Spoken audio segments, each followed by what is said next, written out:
record on this. Here we go. I'm glad I wrote that down. Welcome to everyone today. And we've got a lot happening. And if I can move through, you can see we've got quite a journey to go on today. So I'll just go straight in.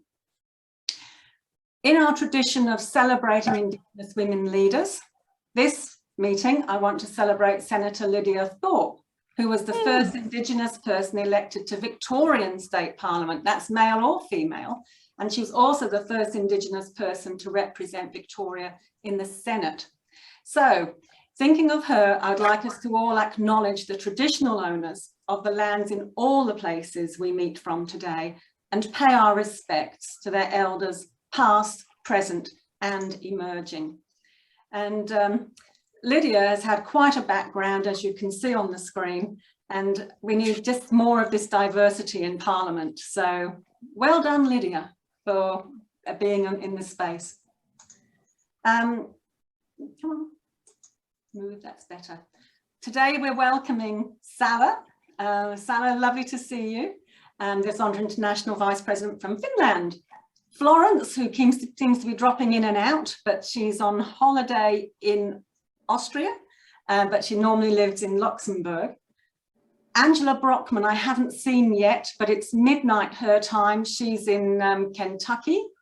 And Pia, who I noticed had come on board, which is great, from Sweden. We'll be hearing more about her soon. And Bernadine from District 24 in New South Wales. So it's wonderful to have you all here joining us today. Thank you. It's a pleasure. Before we get going, I just want to take a minute to reflect that the heat is on gender equality. Just to remind you that the World Economic Forum did a report on gender equality gap and found that the pandemic had pushed the gender parity back 36 years. So it's a generational backward step, not good. So just remind ourselves of the Zonta International vision. It's never been so important, where we envision the world in which women's rights are recognised as human rights and every woman is able to achieve her full potential. In such a world, women have access to all resources and are represented in decision-making positions on an equal basis with men. And in such a world, no woman lives in fear of violence. I want to point this out because when we're looking at Zonta Says Now, what we're trying to do is let every woman achieve her full potential. So we're saying yes now to gender equality and climate action. And we want to create a gender equal, sustainable world by educating girls, advocating for women's rights and inspiring more female leaders. But we also don't want women to live in fear of violence. And that's where Zonta Says No to violence against women comes in.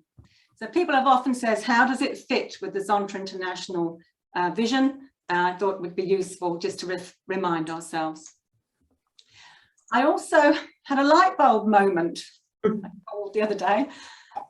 Do you remember in our framework, we always use the framework for what we do. So we gather the facts ourselves, and I used to say, reduce our own emissions. If we change this word to lead by example, it can apply to everything that we do in Zonta, in any area of advocacy. So, and I've put just done the matrix here, just to give some examples of how the actions we can take in each step.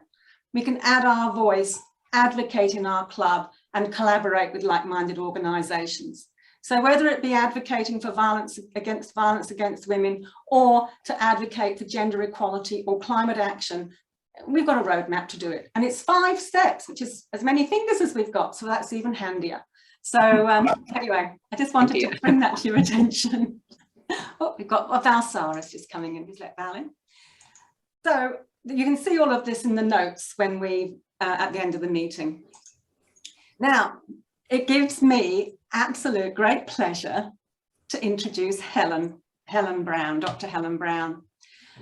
Helen's going to talk about why our health rests in the hands of climate change action. And you can read what's on the screen, but the bits you don't know is that Helen and I actually shared an office at Curtin University many, many years ago now. But we were doing work on the National Ambient Air Quality Standards for the Department of Health, Federal Department of Health. And Helen did lots of other things as well, but you know, I really respected her from that day on, because she was just really in the space of just making safe workplaces, health and safety with regards to the environment, and she's just grown and grown and grown from those early years. So I don't want to steal her thunder, so you just go for it. I'm going to stop the share here so that you can share your screen, Helen. Great, thanks very much for the introduction, Carol, and it's lovely to see everyone, especially from all corners of the globe. And I guess that's relevant for my talk, because I've really tried to give some different examples from different areas around the world in terms of how climate will be affecting our health. So I'll just start the share. So am I right there, Carol? Yep, you're fine. Great.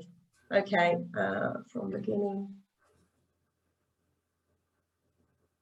So the title of the talk, as Carol mentioned, is Why Our Health Rests in the Hands of Climate Change Action. This is an area I've been working in for a very long time now, but it's often surprising to me that people often don't actually think about climate change as a health issue. They see it as more of an environmental issue. So hopefully this talk is going to demonstrate the links between climate and health, and why our action is so, in this area, is so important. So this first slide is looking just a snapshot about the impact of climate change on low-lying islands and also coastal areas. I put this up first because it's probably the areas in the world that are at most threat. I mean, their very existence is under threat. I was reading the other day that maybe by between 2060 and 2080, the Maldives will have disappeared, which is obviously a tragic consequence for anyone living there. But also, as the sea level increases, it increases flooding, it increases the intrusion of salt water into wells. That has impacts on their clean water, and as I mentioned, potentially forced relocation. As Carol mentioned in the intro, I've done a lot of work in Southeast Asia, particularly around the Mekong region, and this is an example from Laos, where I'm working now. So Laos is affected, like many places, by climate change in multiple ways. They've recorded record floods, droughts and landslides, and this is an image of a small boy near Vientiane, the capital. And obviously, when drought hits, we all know it impacts on our ability to produce food. Obviously, water scarcity is a major issue, and importantly for the people living in those areas, also affects their ability to earn an income. Extreme heat is the next example, and I think it's a very timely example for Perth, that has smashed our record in terms of heat waves this year, with very early heat waves happening in December. The graph with the white curve labelled normal is what we would expect ordinarily with temperatures, and the graph is actually an example from the Northern Hemisphere, again demonstrating that this is happening everywhere. And the health impacts of climate change really happen at the two extreme ends of this normal curve. When we're in the middle, our health is generally pretty good. But the shift to the right, which is shown there, is from 2004 to 14. So we are moving into what we call kind of uncharted territory, experiencing more extreme heat than we've ever experienced before, but also more extreme temperatures. So it's not just more heat waves, the temperatures are actually hotter. In terms of the health effects, there's a wide range listed there. I'm not going to go through all of them, but heat waves are often referred to as the silent killer, because even though they have resulted in more deaths in Australia, than all of the other natural hazards combined, so fires, floods, cyclones, etc. They're often not reported. So hence the name, the silent killer. Just a couple of the impacts here, things like potential destruction of infrastructure. Many of us in Perth on Boxing Day, which had 44 degrees, experienced power cuts. And obviously that has significant flow-on effects to health. In Australia, but obviously again, not just limited to Australia, California, all across Europe, we've been seeing headlines about the unprecedented fires that are occurring as a result of a drying climate, as a result of less rainfall. And whilst some of our politicians may not be willing to contribute this increase in not just fires, but floods, droughts and heat waves to climate change, there is clear and widely accepted evidence that climate change is already increasing both the intensity and frequency of extreme events around the world. So in other words, this isn't some kind of theoretical exercise about what will happen or a future issue. This is an issue that is relevant now and is happening to people and communities all around the world. And of course, that's a picture of the Great Barrier Reef, one of the natural wonders of the world, which is under significant threat from climate change. So those impacts that I've talked about are really these impacts here on the left, what we call the direct effects from really the extreme events of climate change.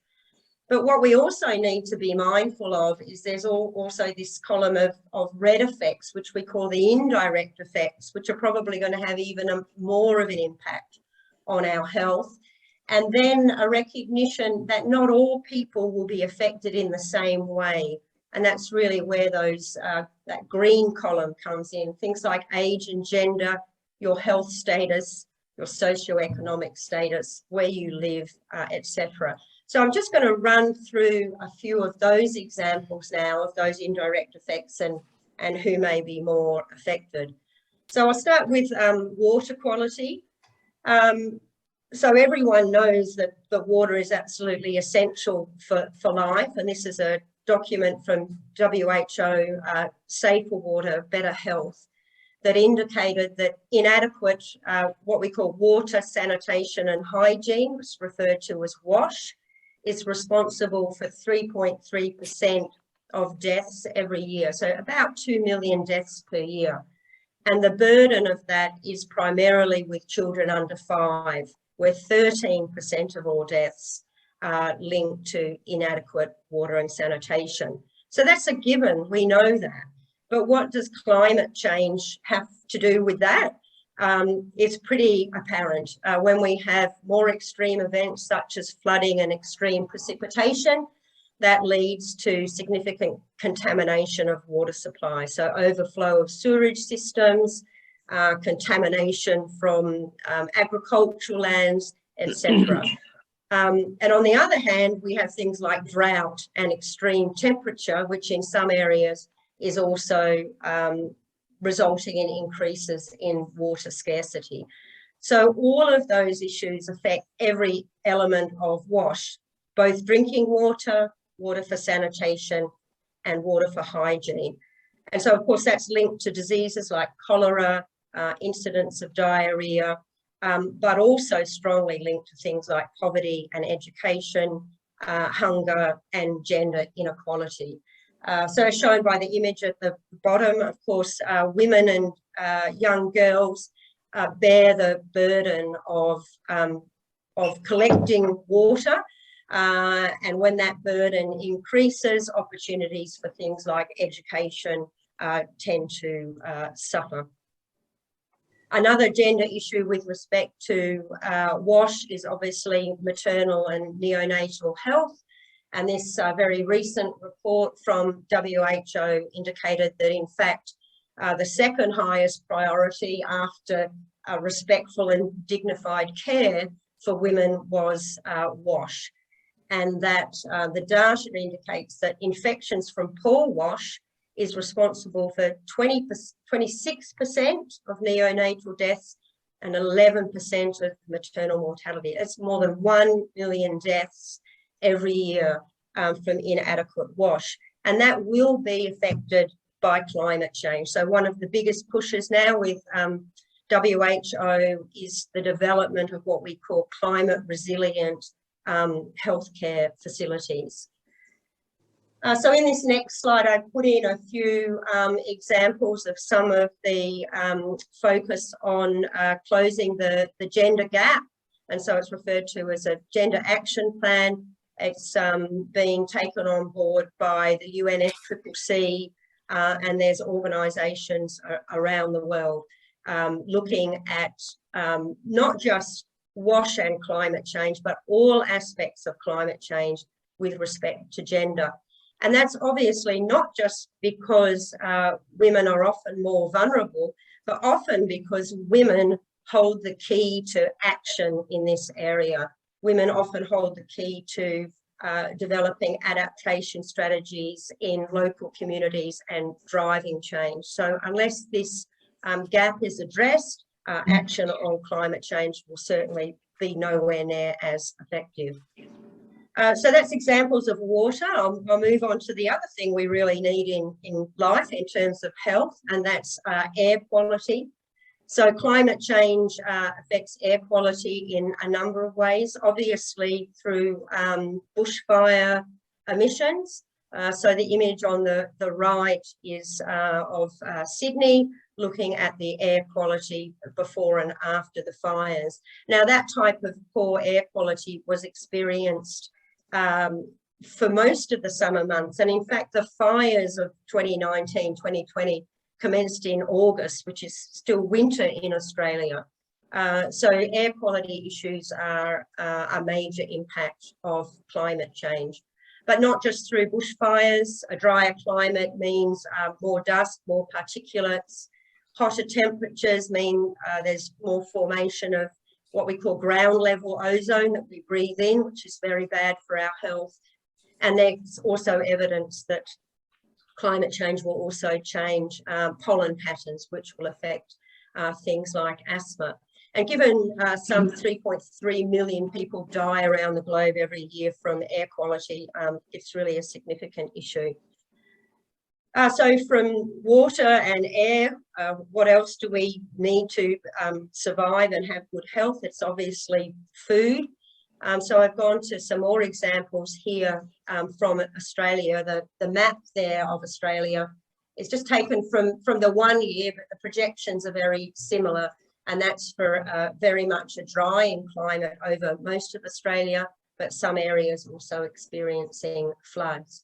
The southwest of WA, interestingly, has been identified by the IPCC, the International Panel on Climate Change, as well as the Murray-Darling Basin, as being particularly vulnerable to reduced rainfall. We often make the international reports. This has huge impacts on all of us, but particularly rural communities. You can see there are water restrictions that we don't necessarily experience in the cities as much. And many of these towns are now moving towards what we call day zero, where they actually completely run out of water and need to have water trucked in. And this is an image of a man who had to dig up thousands of citrus trees simply because there wasn't enough water, and as he says there, 8 years of his life gone in a single day. Heartbreaking. Also that very confronting image on the bottom right hand side, which was from a large number of cattle, estimates of 500 million cattle that were actually severely drought affected, but then drowned in the floodwaters. So these are all things that are happening now. It's not just limited to the agricultural sector. Obviously, there's a whole entire food chain. Climate change may well affect things like pests and fungal infections and the rate of weed growth, impact on pollinators such as bees, is also something that will be affected by climate change. Rising CO2 levels has been shown to change the nutritional content of our crops. And I think all of us are very familiar with the concept that food spoilage and foodborne diseases increases with higher temperatures and obviously with heat waves. The distribution of food is also greatly affected by extreme events, and obviously we've experienced this recently in WA, but also I believe that photo is from the Alice Springs, and that's from the floods that have been occurring in South Australia. And so that really affects our food insecurity, and the impact of that really depends on where you live. But I just wanted to talk a little bit about food insecurity and malnutrition. So food insecurity is really at a point where there's enough of a lack of access to safe and nutritious food that it will affect normal growth and development and have lifelong effects. So we're just experiencing temporary shortages at the moment, but of course in other parts of the world they're much longer term effects. And this is affected not just by climate change, but by, as with a lot of the other issues, environmental degradation and increases in population. And the vulnerable groups, again, women are vulnerable, particularly pregnant women. There's an increased risk of mortality, low birth weights, and physical and cognitive disorders. Again, children under 5 are particularly vulnerable, resulting in food insecurity, resulting in stunting and irreversible lifelong effects. And I must admit, I was quite shocked when I started doing the work in Laos to read the statistics that 1/3 of children in Laos under the age of 5 are stunted from food insecurity. And reading a figure yesterday, 1 in 5 or 20% of children under the age of 5 globally are stunted. Obviously, farmers and rural communities, because of their dependence on making a livelihood, are vulnerable, as are poor households. So in terms of the extent of that problem, I wanted to put up this graph, which is from the Food and Agricultural Authority. The red graph, the red line is the percentage of people who are severely food insecure in Southeast Asia. 10%, or 65.8 million people. And the quote on the right, which you can read for yourselves, is just indicating how climate change, climate variability, and climate extremes is affecting that and exacerbating the other pressures that lead to food insecurity and malnutrition. The last, I think, impact I wanted to talk about, I'll just mention briefly, was vector-borne diseases. So we've talked about the effect on potential effect on pollinators, but other insects and other vectors that spread diseases are obviously affected by the climate in which they live, the temperature, the rainfall. The relationship is quite a complex one, and the modelling is also complex. It essentially depends on the vector, it depends on the extent of climate change. But there's a lot of modelling that has suggested that diseases such as dengue and malaria that are responsible for many deaths and ill health around the world may expand into new areas as temperatures change.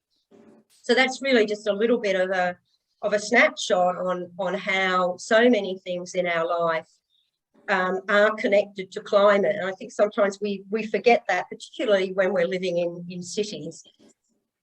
So in terms of who is at risk of climate change, this is an infographic from WHO. It is everyone and everywhere, but not equally.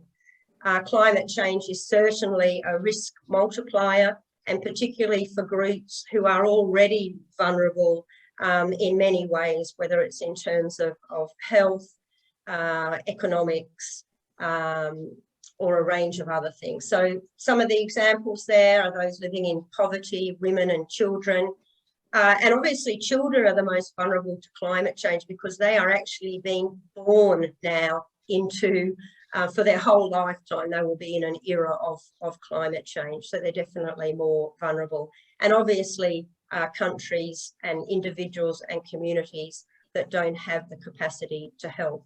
So don't have the capacity to adapt. So in terms of what we want to be doing about this, it's actually on paper and intuitively relatively simple. We should be mitigating. In other words, we should be reducing the amount of greenhouse gas emissions to make the problem, lessen the problem. And then we need to adapt. There is no avoiding climate change. It is here. It is here to stay. So we need to adapt to those changes that happen. But both are absolutely critical. And I just wanted to demonstrate that by this graph here. So you can see where the little today is, around about 2020 there. So in terms of what our future looks like, all of those different colour graphs are different options around what our future will look like.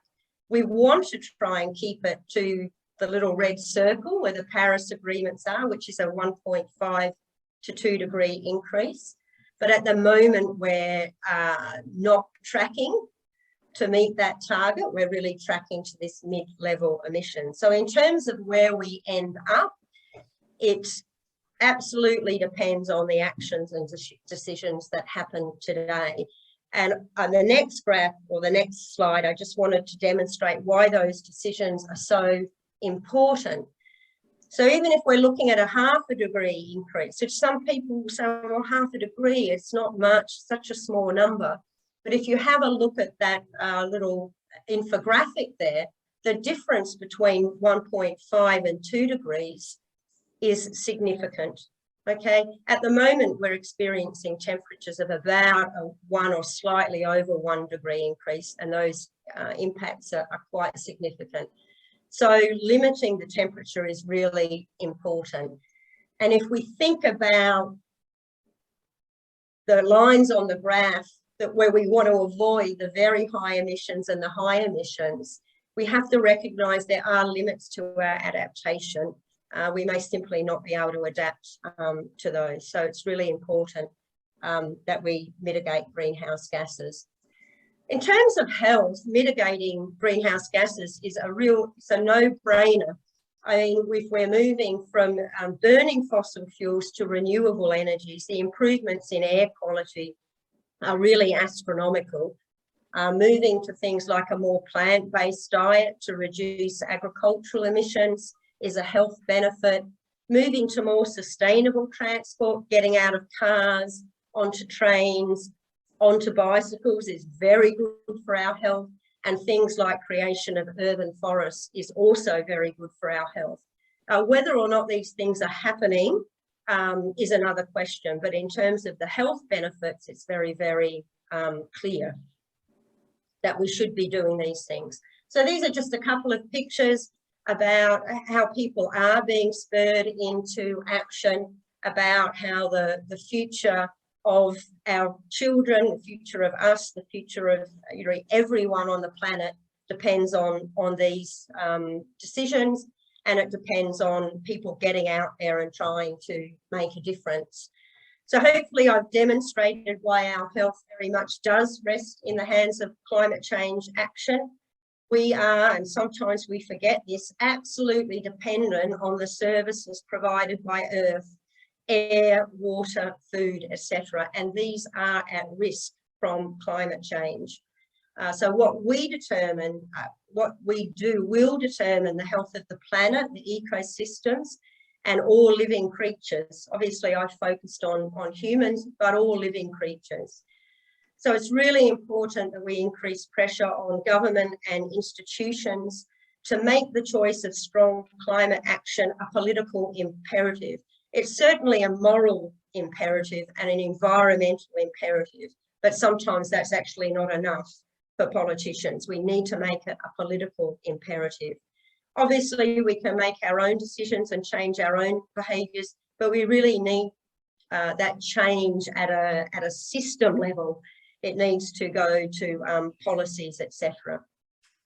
So in wrapping up, every action certainly matters. There is no silver bullet. Every bit of warming matters, every year matters, and every choice matters.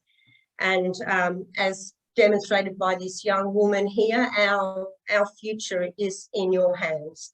And I think really that's the hands of everyone, ourselves as individuals, but also as communities and governments around the world. So thank you very much.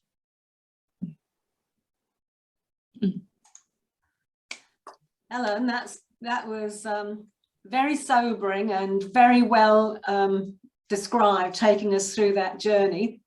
And I know that when you see how it impacts people in Laos in particular, you know, with that image of that poor little boy stood in that drought-stricken riverbed, and then you couple it with it hits everybody, because we've got in Australia, we've got our problems too. It just brings it home that, you know, we are all impacted by this from the health point of view. Did anybody have any particular questions that they would like to ask Helen? Any burning things? Just take yourself off mute to do so. If it's any consolation, Helen, we are trying to do things in WA on adaptation now.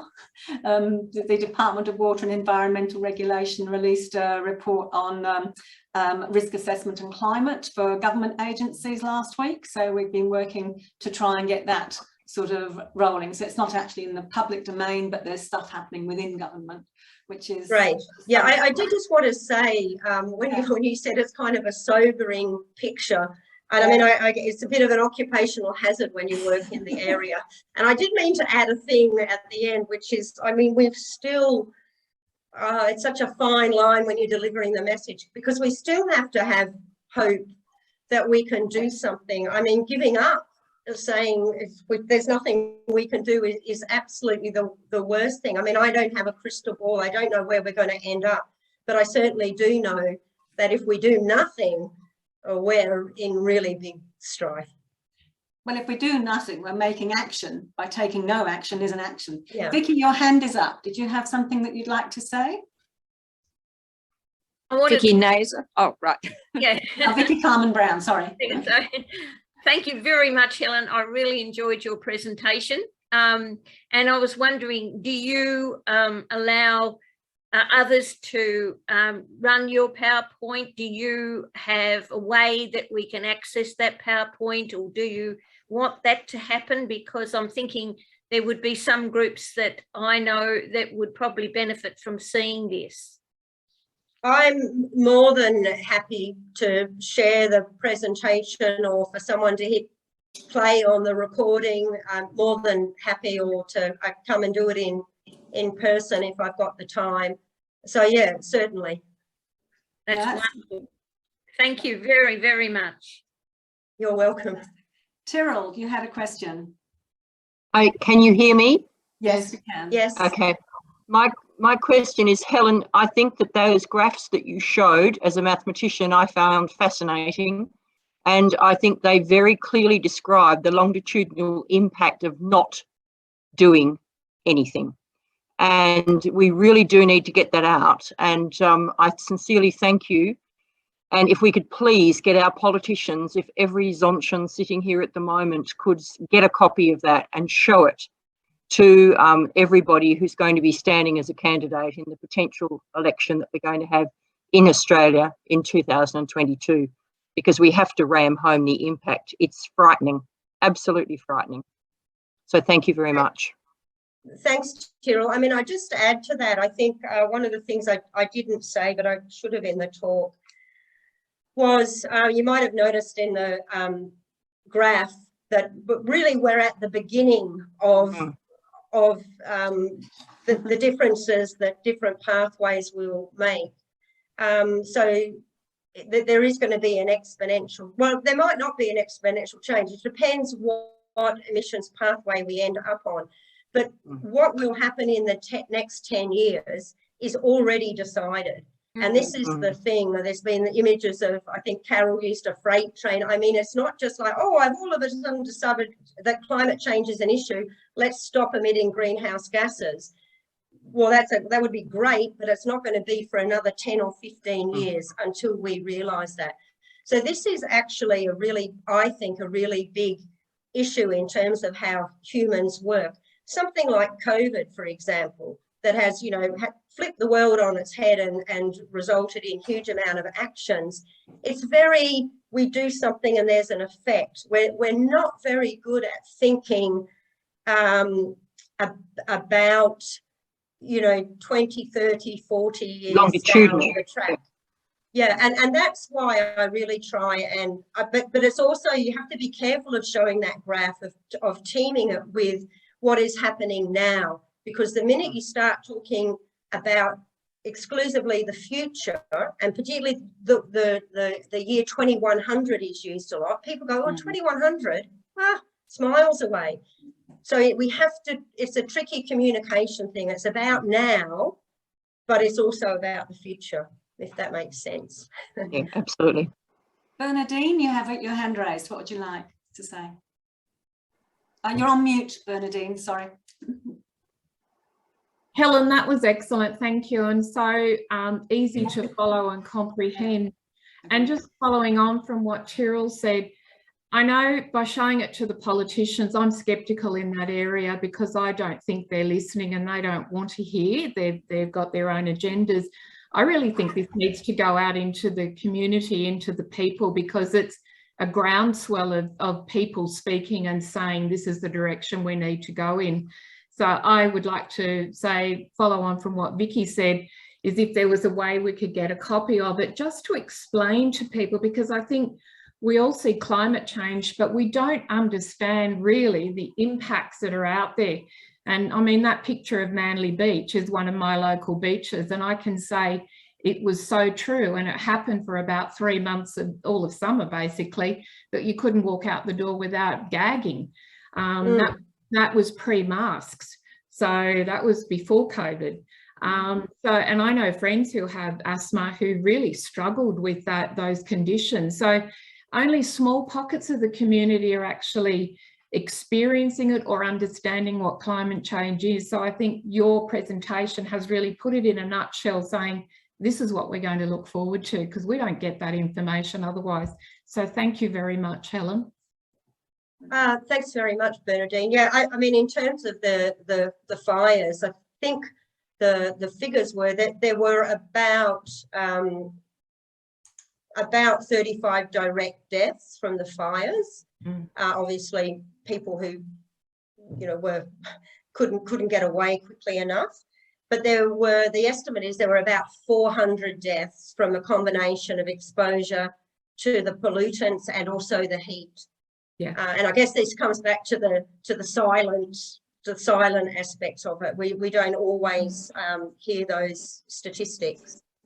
But in terms of, I guess going out into the community, I guess the thing is that politicians always act in a way they're always open to some form of external pressure. And so it might be lobby groups, it might be from their own political party.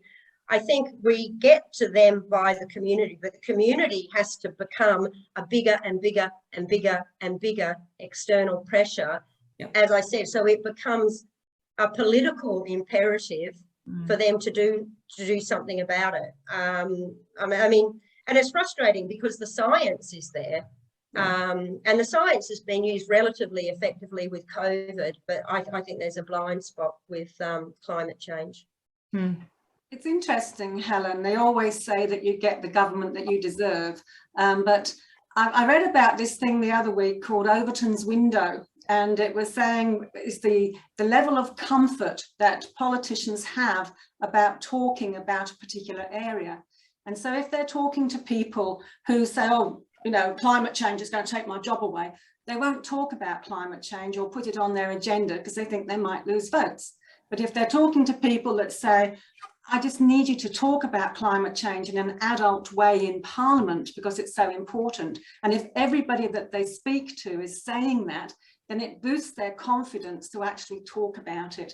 And in Australia, it's just got so toxic that the politicians, I feel for them actually, because they're there to get voted in at the end of the day. And they're just so frightened of speaking out in this area because we go down their throats when they do, or some do, you know. But, yeah, I mean, the position of Australia is, well, I find it embarrassing. yeah. So I'll be working in, I'm doing some work in Laos at the moment, helping them with their health national adaptation plan around climate change. And they'll say things to me like, oh, well, it'd be good if you could use, you know, your experience, your knowledge of the Australian health national adaptation plan. I said, we haven't got one. So I really, sometimes I think living in Australia, we don't realise how far behind we really are in terms of action on climate change. Well, Helen, thank you again for that fantastic talk, and a round of applause. It was just brilliant. Hit the spot. Thank you, everyone. And I think we'll all want Carol. to hear more, which is great. So thank you, Helen, and I'll catch up with you for a coffee soon. It gives me, I'm going to pass on now to Judy Gorton, because Judy is going to introduce our visitor from Europe, Pia Hultgren. Judy. Thank you, Carol. Good morning, good afternoon and good evening, everyone. Pia Hultgren has had an interest in the weather since her early childhood years, where she spent much of her time growing up in the forest, climbing mountains and sailing on the sea in her hometown in Sweden. Her love of sailing and skiing has continued throughout her life, and Pia sailed across the Atlantic several times, and in 2015 to 2016, she and her husband, Eric, embarked on a 10-month journey in their 56-foot sailboat across the Atlantic with a final destination of Brisbane. Her love of maths and physics has led her to her profession as a meteorologist and a career in television broadcasting the latest weather news. Prior to that, she was working as a meteorologist with the armed forces. Pia joined Zonta in 2001 and is currently the president of the Zonta Club of Lidingo. Is that how you pronounce it, Pia? Yes, about so, Lidingo. In the Area 2 in District 21, which I visited during my time on the international board. Watching what we have been doing with Zonta Says NOW in District 23 has inspired Pia to get involved, and she is keen to explore ways that she can integrate climate action into Zonta's goals and advocacy work and incorporate them into the work that's happening in her own club. So a very warm welcome to you, Pia. I'm sure it's a lot colder here and a lot colder there in Switzerland than in Western Australia, where it's about 39 degrees. But a very warm welcome to you. Thank you so much, Judy. And thank you, Helen, for a super speech. Climate change and health is one of my favorite part of this subject. I might also try to share my screen. So let's see where I have.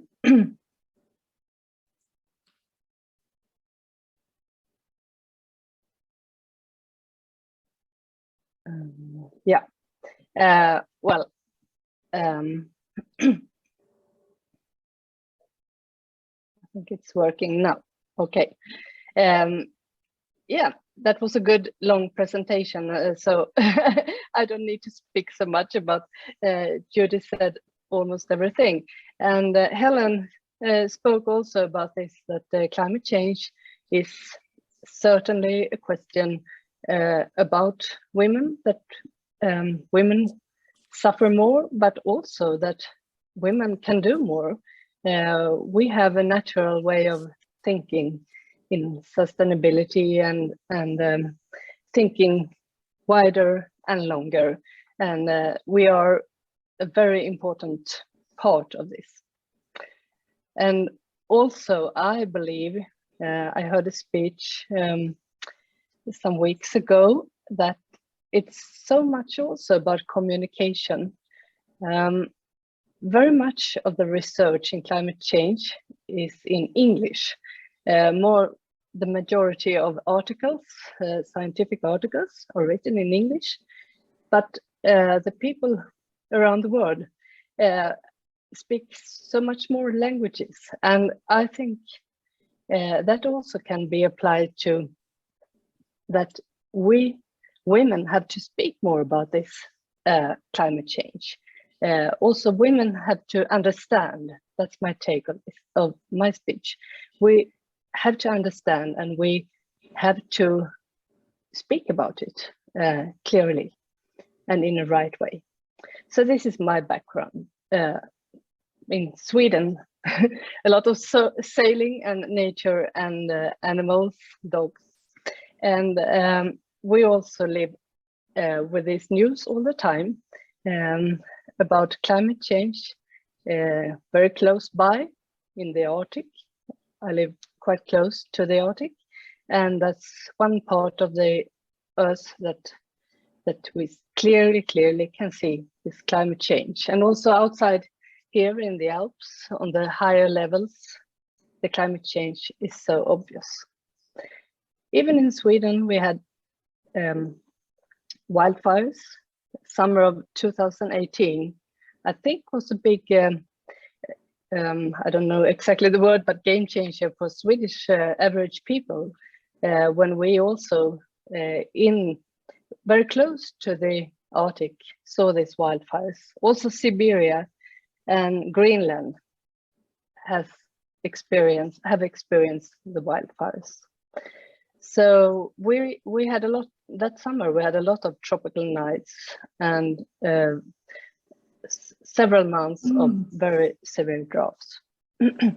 I go through my slides because it's very much about the same that Helen spoke about, but I just want to give you a little insight in who I am and about the work we try to do and start and build up in Sweden.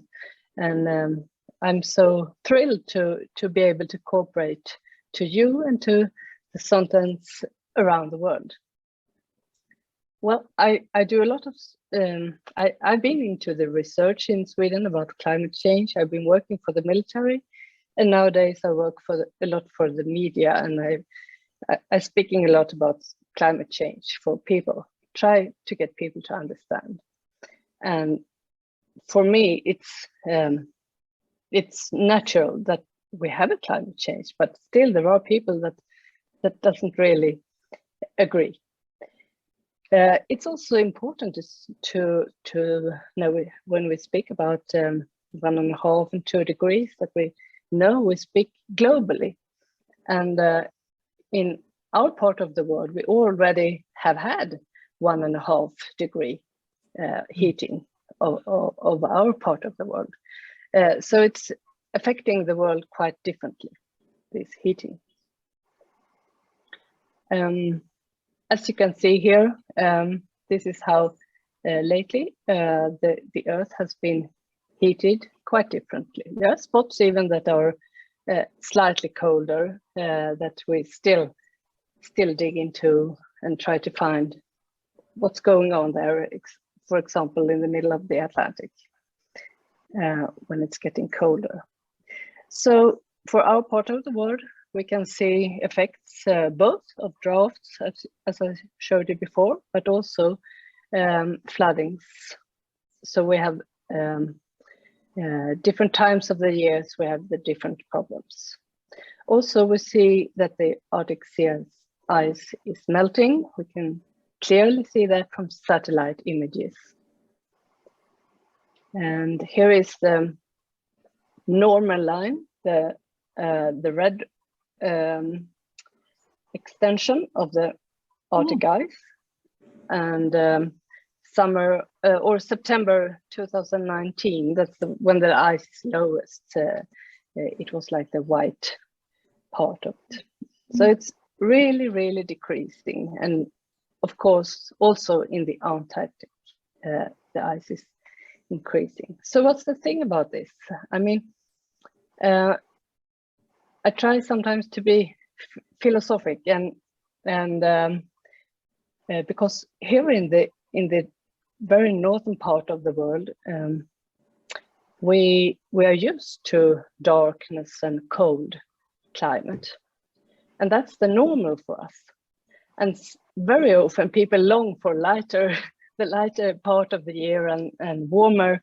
We love when spring comes, and people ask, when will it be warmer, and when will spring arrives, and when will we get the summer? So what's the problem? If the earth is getting warmer, we will get warmer, at least, not lighter, but warmer. But the problem is that we are going away from what's the normal, what's the, I don't know exactly the word, but what we are used to, what is good for the earth. So here's, just in the middle of my speech, I put on some things that what I believe we can do. And as I understand, some of your clubs in Australia do a lot with educating and having contact with younger girls and schools and children. And I believe that we can speak more. We have to understand what is the problem. So it's a natural thing for everybody and for women.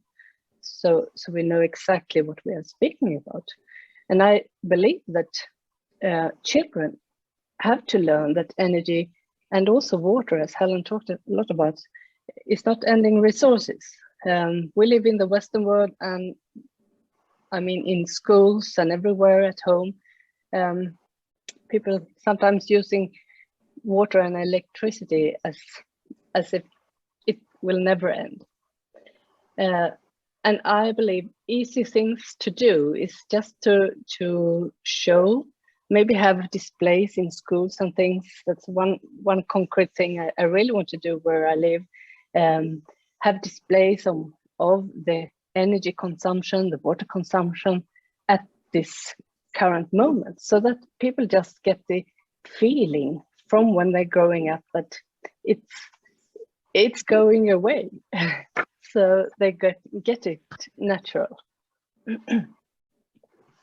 And what can we Zonta do? I believe that we are good thinking people, and we know how it is to work together. And I believe that we can be a part of the society that show what is a good way of living. We have to change our lifestyles. It's not only about cutting down the emissions, it's also changing the lifestyles now. That's the thing. So when I'm out speaking, I try to just be very basic and clear and speak about what is the different about weather and climate. Because sometimes we even have a cold winter in Sweden, or a cold spell for one month or several weeks, and people suddenly say, we don't have climate change, look at this. And it's so important for people to know that climate change is the trends, is the larger trends on long terms, 30 years or longer. And the current weather is just the waves on the longer trend. And it's all about the sun and the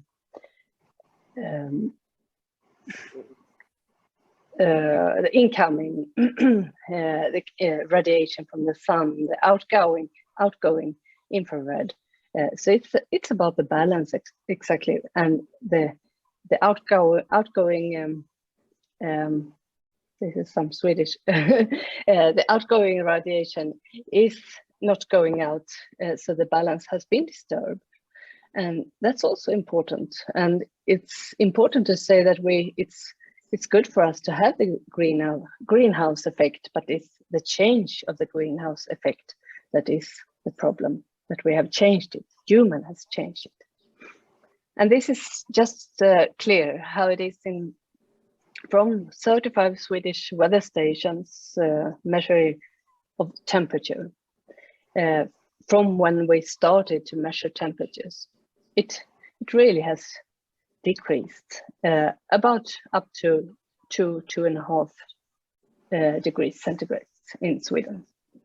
And also globally, we see since we started to measure, we can see the rising temperatures from about 1980s. It was very, very clear.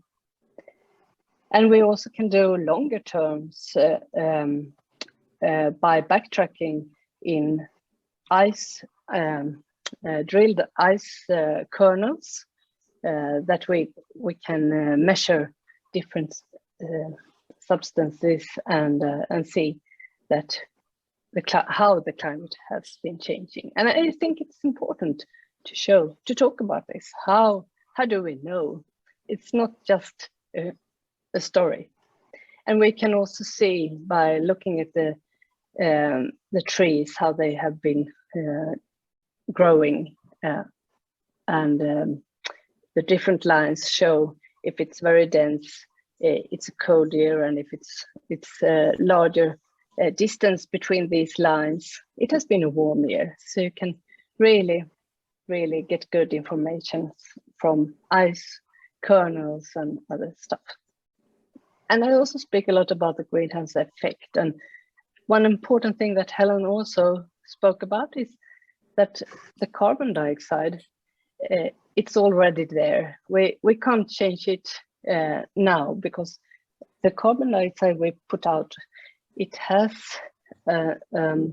stays in the atmosphere for more than 100 years, maybe several hundred years. And then we have other greenhouse gases that we can cut down faster, like methane, for example, and that stays only like 10-15 years in the atmosphere. So it's very different. So we really know, need to know what we speak about. So I try to speak what these things is about when we speak about the greenhouse gases and what's going on in the atmosphere. So yeah, I just would like to, as I said in the beginning, cooperate with you, and sometimes maybe all over the world. I admire the job you do. Well, also I speak about when I'm out talking to people about how do we know that it will be even warmer, and it is a lot of math, and it is the best science we have in the world, and it's not just something, it's really going on, and we can calculate different scenarios, as you know, depending on how the humans will go on living. And if we will change our lifestyles, we might be able to change the development. And this is maybe the same as Helen showed. And we are really going up to not 1.5 degrees. We are more into 2.5 or even warmer as we live in this moment now. And in Sweden, we can see it very, very clear, and we will get less of the snow, and we will also have these social effects when southern part of Europe is getting warmer. And this is a picture of tropical nights that will grow, as you can see, when the years goes on. And we will, in Europe, it will be difficult to grow food in the southern part of Europe. So it will easily be that people will start moving further south. So we will get this movement of people as well.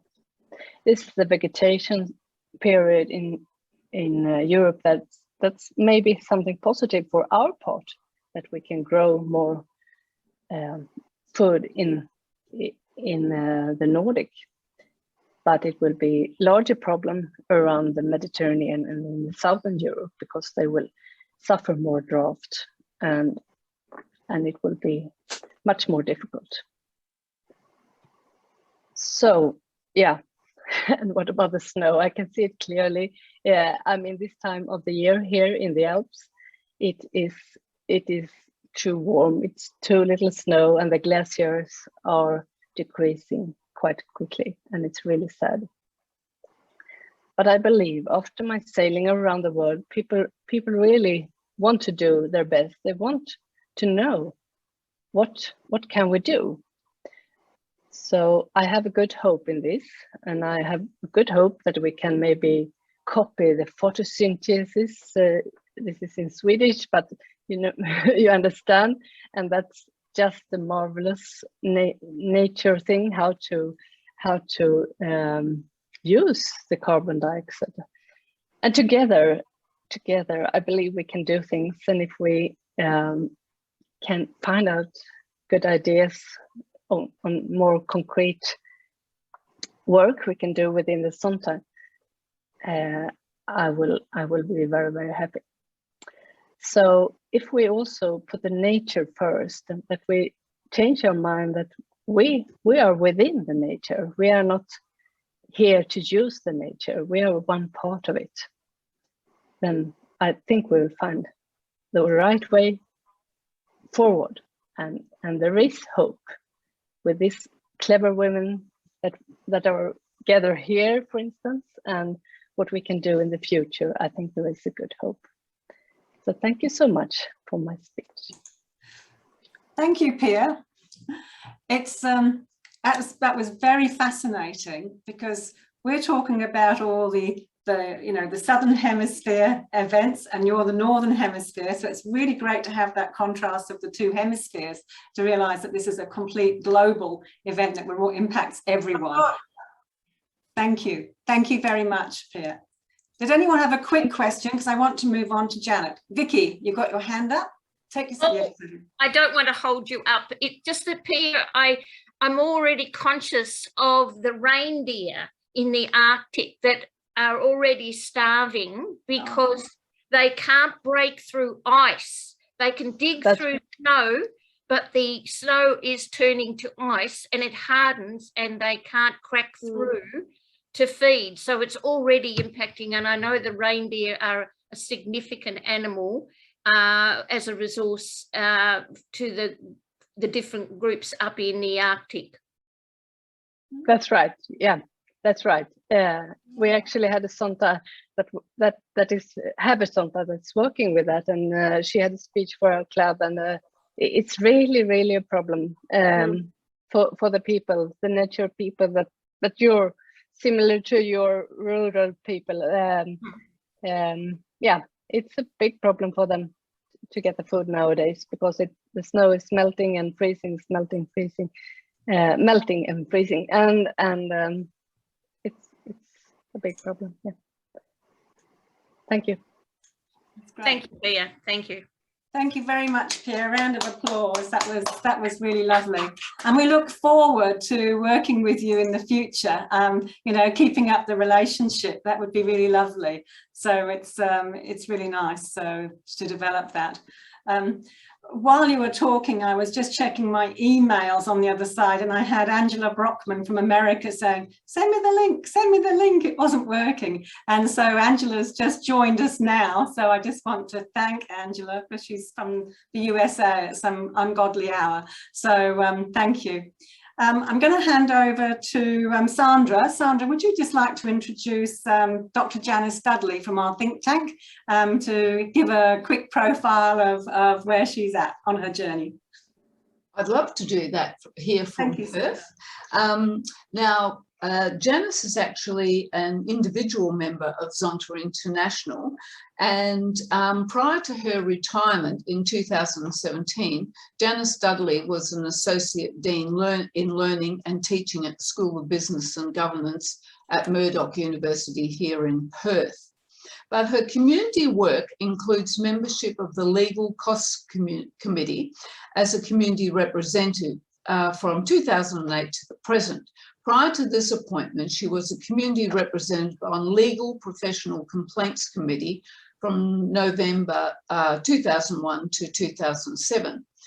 But between 2000 and 2008, she served variously as a member secretary and latterly the deputy convener of the Board of Management of the Environmental Defenders Office, WA, and I think that's what she's going to be talking about today. She's also currently the president of Musica Viva Western Australia, and she sits on the governance committee of Zonta House Refuge here in Perth. So I know you've got a lot to tell us, Janice, and welcome on to our think tank. Thank you very much. Can everybody hear me? Because during Pia's presentation, the whole thing dropped out. So I hope everybody can hear me and see Yes, me. you can. Okay, excellent. I don't have a slide presentation for you. You're just going to have to listen to me, I'm afraid. And it's very interesting that how much things have changed since I stopped teaching in the area of environmental politics. And whilst Helen was talking about the need for hope, that's one of the things that gives me hope, in that the amount of work in this area is continuing and that there is vast change and really considerable development in wider recognition of the issues. But I was asked to talk about my climate change journey. And I would say it began in either the late 1970s or early 1980s, when coming out of what was called the Commission for the Future, which was established by the Whitlam government. But we had a poster in our family room that was a picture of the Sydney Opera House going under the water. And the caption said, "If we live as if it doesn't matter, and it doesn't matter, it doesn't matter. If we live as if it doesn't matter, and it does matter, it does matter." Now that's a pretty clunky way of explaining the precautionary principle, which is to say that we should not assume all will be well. We should take into account the possible negative outcomes of our actions and attempt to mitigate them in order to prevent the negative outcomes. So I would say that was the beginning of my climate change journey. Even though I ended up as a political scientist, I began my post-school studies in geology. So I had a degree of scientific literacy. And the area of geology that excited me most was geomorphology, which was the study of landscape and form. So I think those two things came together when I began teaching environmental politics. And whilst it was not a comparison of the policies of different political parties, we inevitably got into the issues of politics. As someone once explained in a very succinct fashion, politics is about who gets what, where, when, and how. I think there are some very important some important reports that came out at the beginning of the century. Prior to, there was the World Environment Conferences, etc. But climate change until the beginning of this century was seen as an environmental issue. It wasn't seen as a mainstream political issue. It was seen as a niche issue in the environmental policy basket. But in 2006, we had the review of Nicholas Stern. Nicholas Stern was appointed by the Blair government, the Blair Labor government in the UK, to look into the economics of climate change. And his report, referred to as the Stern Review, came out in 2006 and was a game changer, because it made very clear that climate change was not quote unquote, merely an environmental issue. It was a mainstream economic issue. He made a number of recommendations. The benefits of early action outweigh late action. We knew that, but needed to be said. He talked about the overwhelming scientific evidence. But one of the things that was particularly important in my view was that he made very clear that there was, as we know, of course, environmental damage affects the poor far more than it does the well-off. But the Stern Review made very clear that developed countries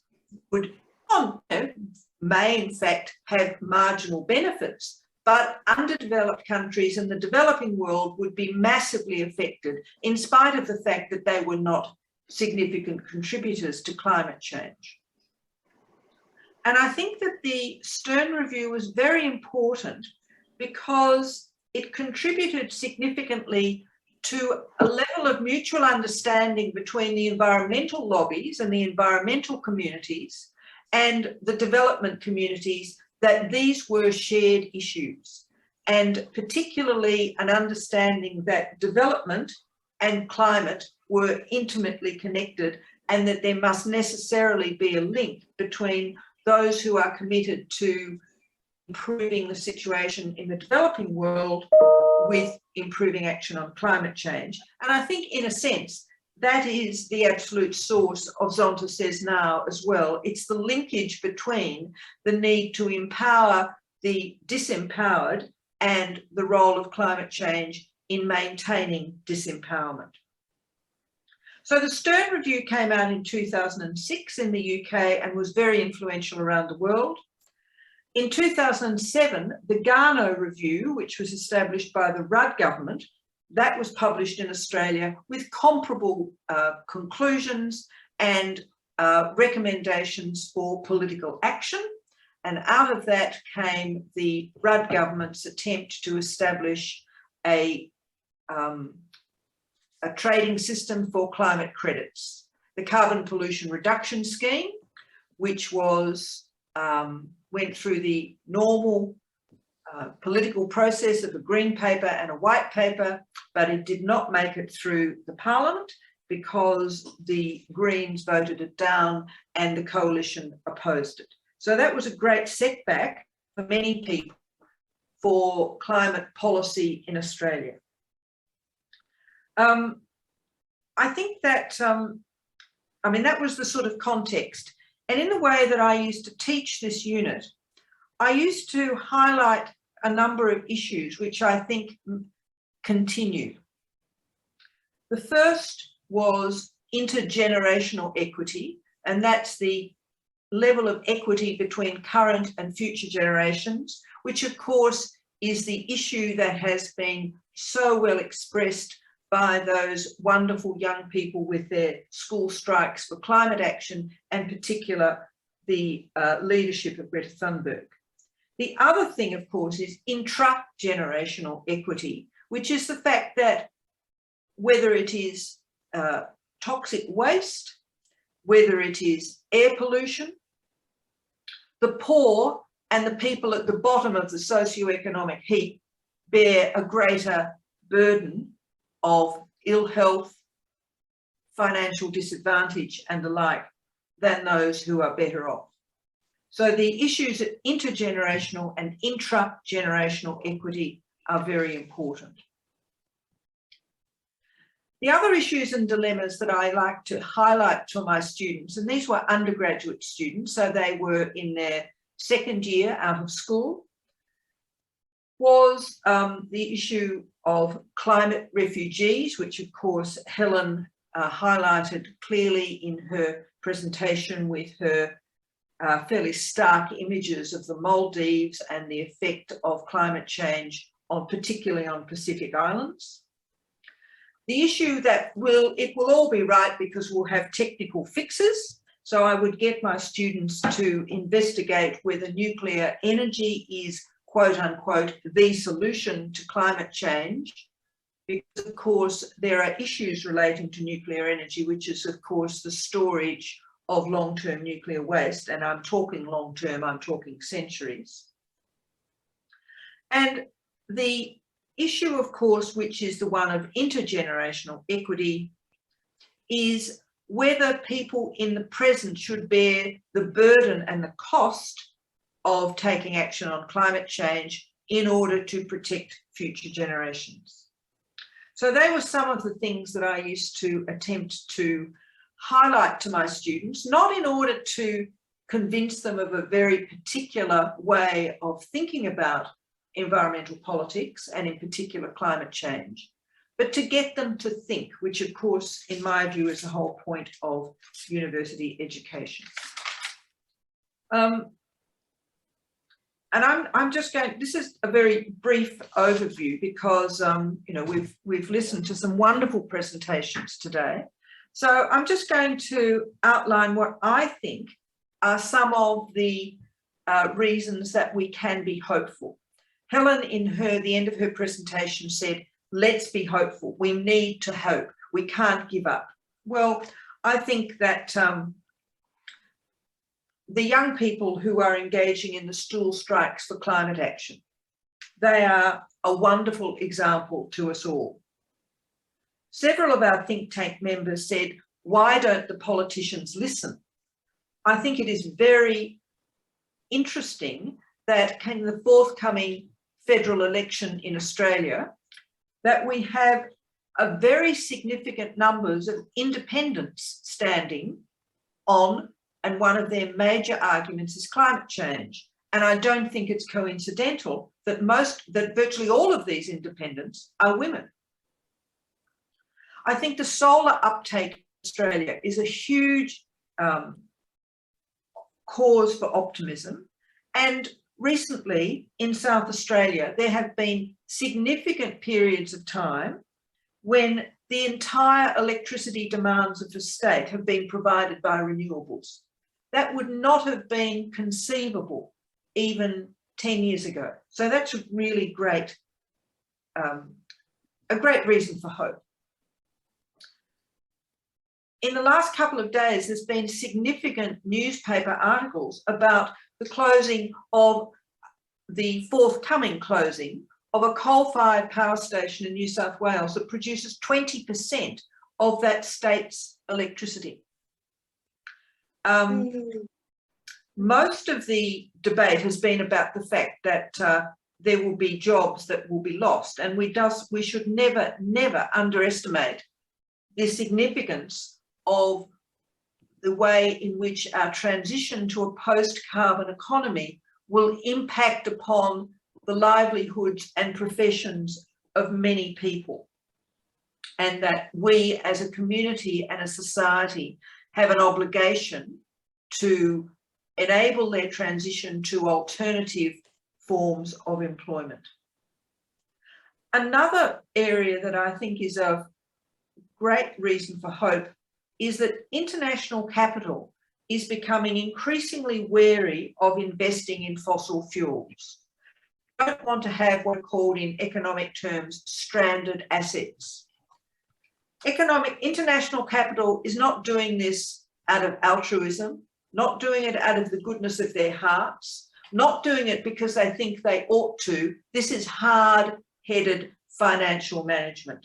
They know that fossil fuels are on the way out and they are not prepared to invest in what they call stranded or dying assets. And the final one that I will mention is, as a cause for hope, is the rise of the sustainable investment options in Australian superannuation funds.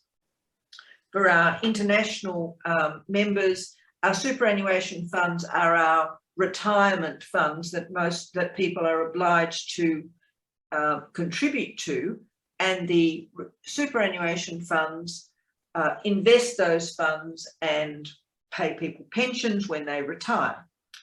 And there has been a massive development and expansion in the sustainable investment options where people choose that their funds will be invested in environmentally friendly options. They also exclude armaments manufacturers, liquor and the like, liquor and gambling and so on. But the evidence appears to be that one of the major drivers of individuals making investment choices in sustainable options is concern about climate and concern about the environment. So I think that there are lots of reasons for hope. And I would very much agree with Helen that we can't give up. The planet is too wonderful to give up on. The planet will survive. Yeah. The planet will survive. It's whether human societies that we live in will survive in a way that we would wish them to. And if you think of all the wonderful things that human societies do, art, music, community, literature, all of the wonderful things that human beings can generate, it would be a terrible shame if we all let it go simply because we could not take any account of how our current actions affect the future. So that is wonderful. That is a really good insight into how everything pieces together. I'm just very aware that we have 5 minutes left of our allotted time and we've got a lot to get through.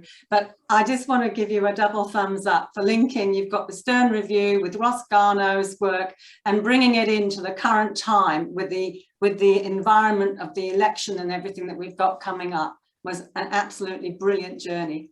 And I'd like to thank you very, very much for sharing that journey with us today. And I think we will get far more. I now know which things to ask you about for future meetings, which will be absolutely wonderful. Thank you so much. My pleasure, Carol, my pleasure. Thank you. If you have any messages for Janice, put them in the chat line, please, or email her via Zonta Says Now if you need to. Okay, that was just wonderful. I'm just going to quickly share the screen to whiz through some areas here because we are rapidly running out of time. And was it Val Sarah was saying earlier, Carol, you always finish on time. Well, I'm sorry, Val. I think that this is the meeting that I will not, but we will try and get through things as we go. The meeting is being recorded. So if you do have to go, please go and watch the meeting on review afterwards, okay? I'll just put on to share screen. After the last meeting, Vicky Carmen Brown had said that she'd received a request from people in her area about the possibility of changing the image on the banner that we have.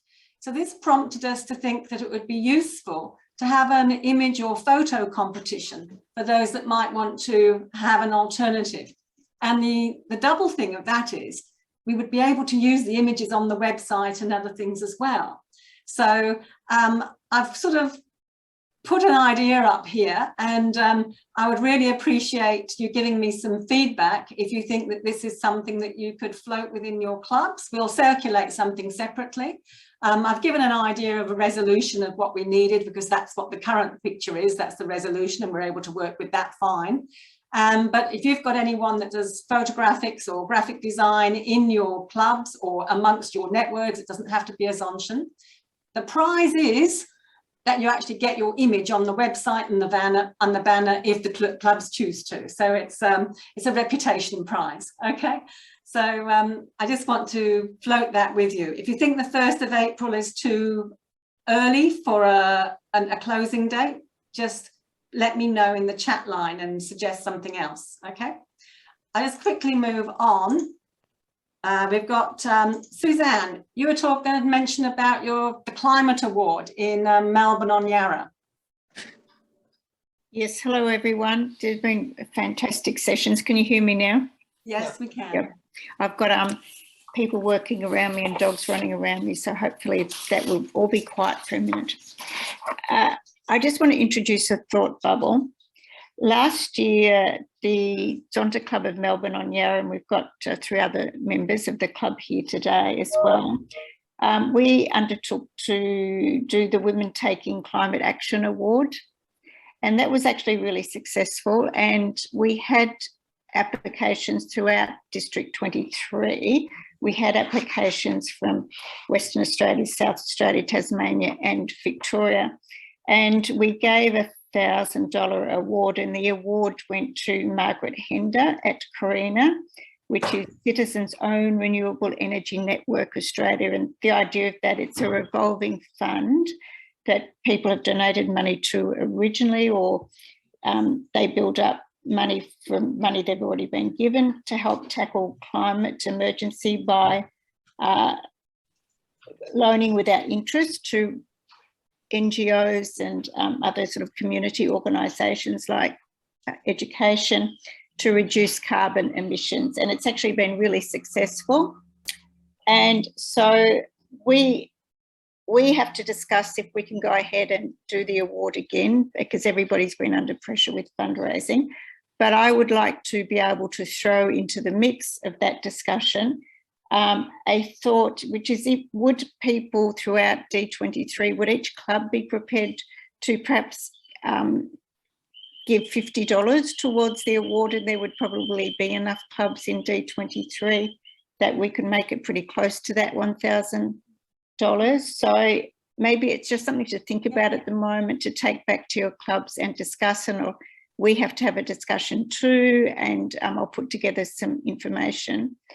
But I just wanted to introduce the idea, because last year we ran the award later in the year. So if we're going to do it again, it will probably be later this year. So thanks for that. Sounds good. Sounds good. So put your thinking caps on. I would just add to that, we'll discuss that at the board in March as well, Susan. Okay, that'd be great. I'll put something together for you for that. Yeah, just give it to Kay. She'll be at the board. Okay. I just want to give you some update on some international news. We've been collaborating with the USA Caucus, and a special call out to Angela Brockman. I'm so sorry, Angela, I didn't see your email going on at the side on the other screen, but I got there in the end. Together, we're going to do a presentation for the NGOCSW, the Commission for the Status of Women, Non-Government Organisation Parallel event. And that's going to be on the 15th of March at 8 o'clock Perth time, I think it is, for 90 minutes. We'll be talking about Zonta Says Now, how the Americans are taking it to the next level, and what people can do to actually use those concepts in their own places. And so you can go online to learn more about that. There's a flyer for it in our publications area on the website. So we also have been accepted for 2 workshops at Hamburg Convention, face-to-face workshops. So as I say, we're getting together with the caucus and we're doing the workshop there. We'll make it very interactive and interesting. And I noticed that the registration date's been extended for the early bird to the 31st of March. On last Wednesday, Sandra and I had the privilege of having a Zoom talk with Eric Alavia, who's the male governor of District 25, which is Bangladesh, India, Nepal and Sri Lanka. Absolutely gorgeous person. And they had run a climate competition with their district. Anyway, we've uploaded all the entries that they had on the Zonta Says Now site under Publications District 25 Climate Project. You'll see it there. And all the clubs put forward presentations and videos on why they should be, what's important about climate change and how it impacts Zonta. So we're hoping to build a relationship with Eric as well. We've already arranged to meet up with him in Hamburg, and it's all as well. I just want to hand over to Sandra to quickly go through some of the district items. Thanks, Sandra. Oh, thank you. I'll go very fast through this. Yes, I am moving house, and yes, I will be on the tram in Melbourne, because I bought next to the tram line. That was my idea, because I like to use public transport. Now, across the district, I'll be able to, now West Australia's opening up, go back and forwards, but I'm moving to Melbourne in a week's time. And then we're having our Area 1 and 4 workshop in Albury-Wodonga. And that's running over 2 days because it's a little bit far. So, you know, we're quite flexible in how all that goes.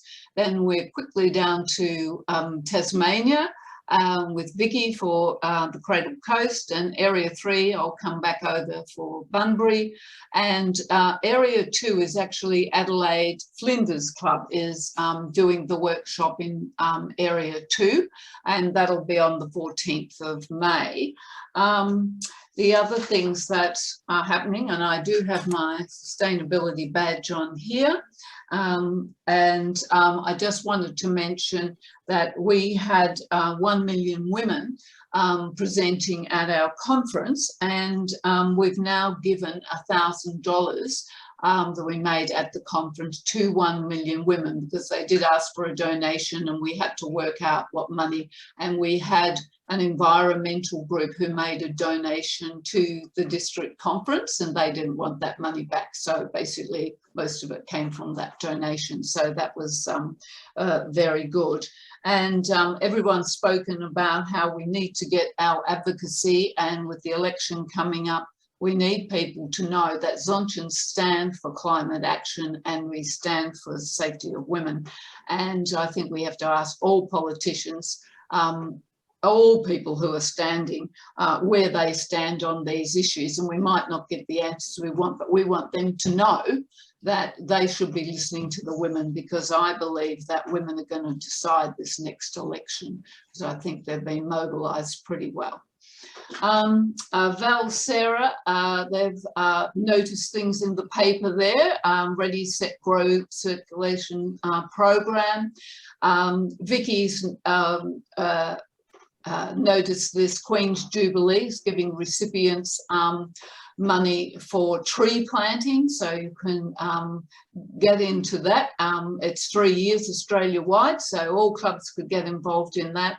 And Uta in our club here in Perth has been our recycling guru. I'm saving up bottles for her. But our Golden Z Club at St Catherine's College is now going to start collecting all of their bottles, and that's a huge college to put towards our tree planting program. And just to mention, we are planting a special tree in April for our 50 years, and that's our thing for the community. We're giving a special tree with a plaque. I think that's it. Okay, and you mentioned the Val's noticed the circular economy yes. course in Ballarat. Yeah, excellent.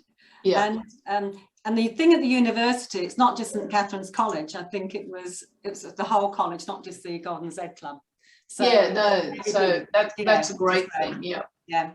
And I think some of you might be going to the International Women's Day event by UN Women that's got Jane Goodall as being interviewed, which is absolutely wonderful.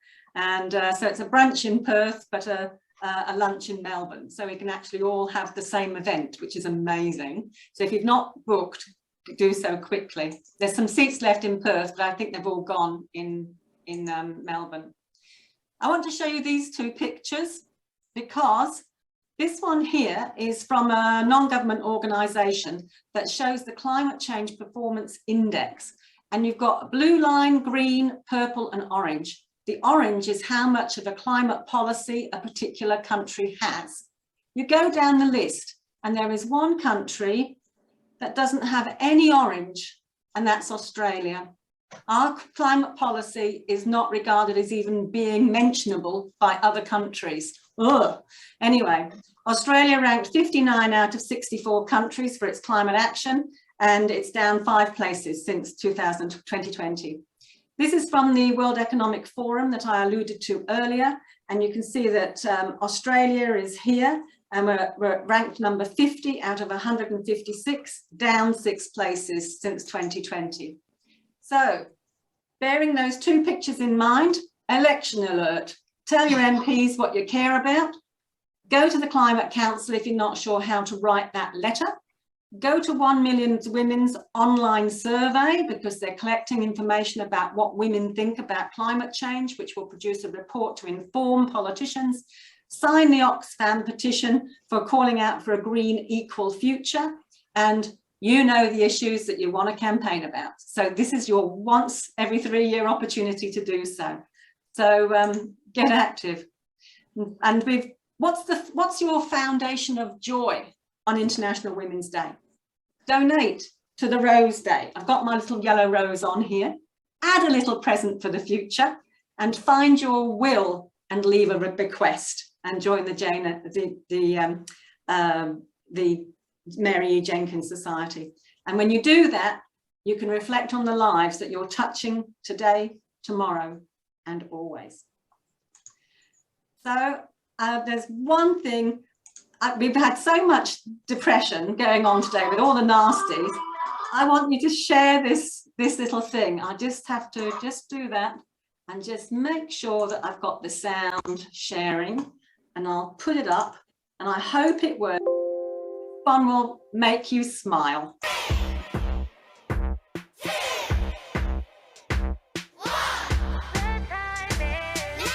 Can you hear it? Yeah. It's time to rise up, get our act together. This is so much more than changes in the weather. And we say no, no, no more wasting time. And we say no, no, no more wasting time. The time is now. Oh, oh, oh, oh. The time is now. Oh, oh, oh, oh. Whoop, whoop, whoop. Sound the alarm. We gotta stop doing this planet harm. Too many years of human excess has put our climate under too much stress. The good news, it's not too late, but there's no time to procrastinate. The time is now for drastic action if we want to stop a global chain reaction.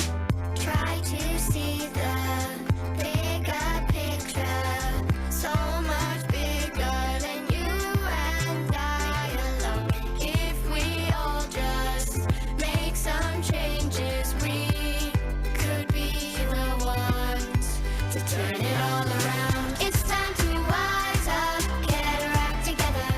This is so much more than changes in the weather. And we say no, no, no more wasting time. And we say no, no, no more wasting time. The time is now. Oh, oh, oh, oh. The time is now. Oh, oh, oh, oh. So I'll leave it there, but you get the idea. But the link for that will be in the notes, as we say. And but let's just go back onto here, because I just want to share one more thing, and that is some dates for the next meetings. Okay, just to put them in pencil them in your calendars now. 23rd of April. And I was thinking Saturday, the 11th of June and the 20th of August. So we've got the convention in the middle there. So that's before and after the convention. So put those in your diaries so as you're aware. And so that will keep things going. So I think we just want to wrap up today. Thank you enormously to Helen for being our main speaker today. Really great slides, and we'll hope to share them with everybody. So I'll have a chat with you about how we can do that.